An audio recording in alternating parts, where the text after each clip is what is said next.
डेगे डेगे काट भरल चली कैसे रहिया, सुखवा छोड़ा लिहले बा हमरा से बहिया।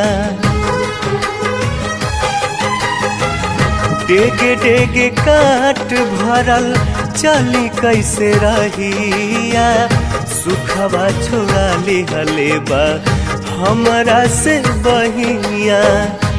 ऐसे में जिंदगी कैसे, ऐसे में जिंदगी कैसे कटले कटाई ये विधाता हो, समय आई कहवा लेके जाई ये विधाता हो, समय आई कहवा लेके जाई।